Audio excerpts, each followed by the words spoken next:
આજે આપણે રિવ્યુ કરવાના છીએ ટેટ 1-2 નો જે નવો સિલેબસ છે એમાં એક ટોપિક છે બાળ વિકાસ અને શિક્ષણના સિદ્ધાંતો.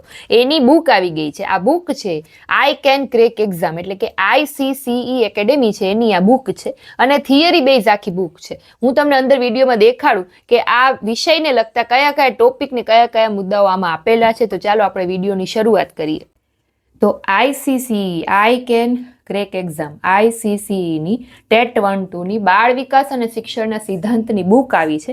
નવા સિલેબસ મુજબ અદ્યતન આવૃત્તિ છે જેમાં તમને બાળ વિકાસ અને શૈક્ષણિક શાસ્ત્ર, બુદ્ધિ, ભાષા વિચાર, સતત અને સર્વગ્રાહી મૂલ્યાંકન, સમાવેશી શિક્ષણ, અધ્યયન, પ્રેરણા, જ્ઞાન અને બોધ, ક્રિયાત્મક સંશોધન, મનોવિજ્ઞાનનું સ્વરૂપ ને સિદ્ધાંતો જેવા ટોપિક છે મળી જશે.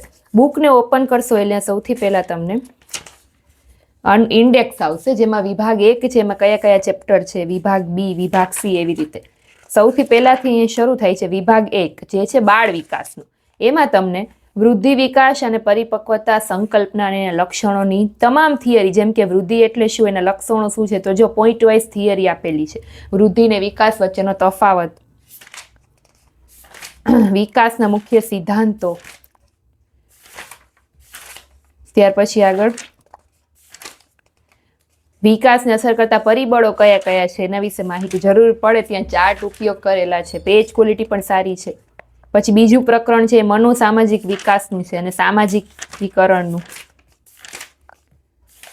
ત્યાર પછી બાળકનો મનોશારીરિક વિકાસ અને પૂર્વ પ્રાથમિક શિક્ષણનું ચેપ્ટર છે.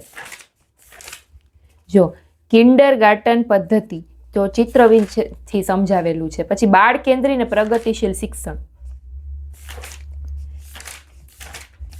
એના પછી પ્રોજેક્ટ પદ્ધતિ વિશે મને માહિતી છે. બુદ્ધિની સંકલ્પના, લક્ષણો,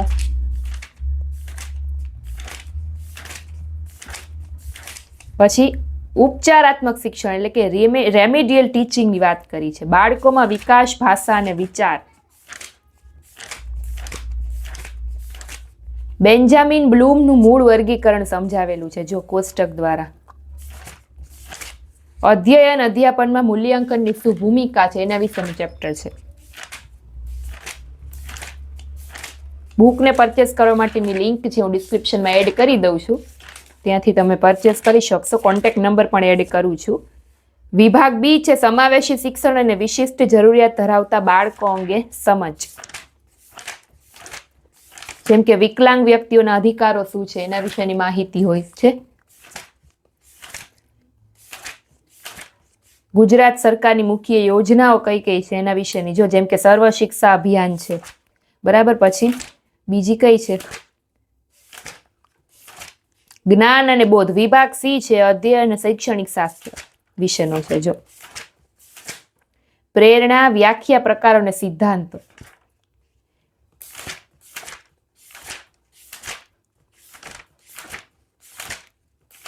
ત્યાર પછી સંરચનાવાદ અને 5E મોડેલ વિશેનું ચેપ્ટર છે.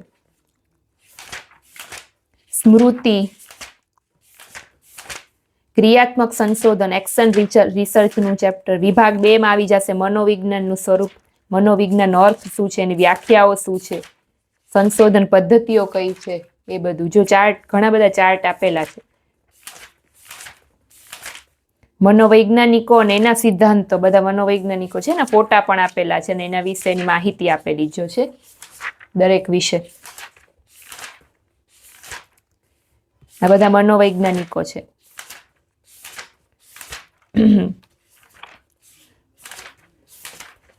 ઘણા બધા આપેલા છે અને સાથે ફોટા પણ આપેલા છે.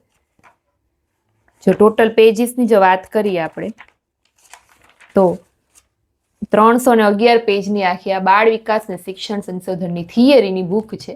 પરચેસ કરવા માટેની લિંક અને કોન્ટેક્ટ નંબર બંને ડિસ્ક્રિપ્શનમાં એડ કરી દઉં છું. ફરી પાછો આવો નવી બુકના રિવ્યૂ સાથે આપણે ફરી પાછા બીજા વિડીયોમાં મળીશું. ત્યાં સુધી બાય બાય, થેન્ક યુ.